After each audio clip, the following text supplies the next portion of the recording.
All right, the second Thursday game in college football, South Florida, East Carolina, ECU, 9.5 point home favorites, 56.5 the total. That's 2 weeks in a row for me, Connor. I don't know. I think you might have been on them too last week against Houston with Yeah, East Carolina as a big double-digit underdog.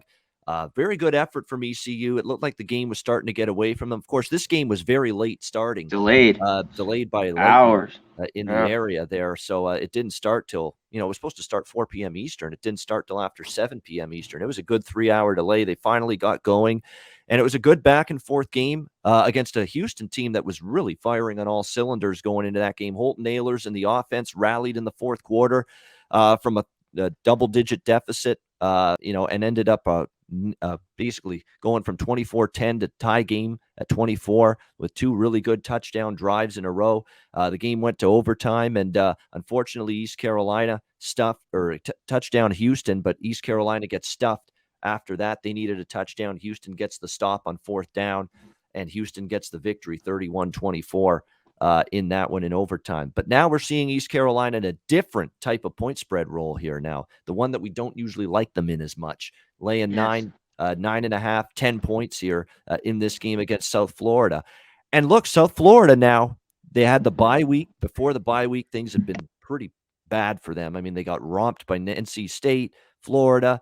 They got bombed by SMU right before the bye week. But I'll tell you what, they changed quarterbacks. They went to Timmy McClain. They covered as dogs against Tulsa, lost by 1. And then last week against Temple, even with Temple off a bye, South Florida dominating Temple 34-14, outgaining them by almost 300 yards. Nothing fluky about that performance. They were able to get the ground game going with Kelly Joyner, Jaron Mangum, extremely efficient running the football, which was good to see for this South Florida team. And that's going to be the key here. Can they run the football with success? And East Carolina's run defense has been okay. It's not been great. I mean, they've given up 150 rushing yards, 4.2 yards per carry as well. So the South Florida offense, 2 games out of the bye, they've clearly fixed some things. They're definitely executing better on the offensive side of the football.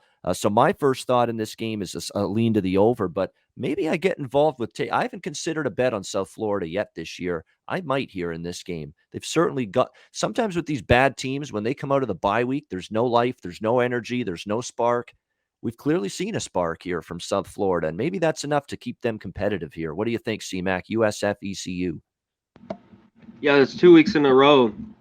I stayed off South Florida. God, I just didn't want them as small favorites against Temple. And then the week before, it was one of my last games I didn't take against Tulsa. I liked them with the points, and they lose by 1. I'd be on South Florida, the points here. I love East Carolina.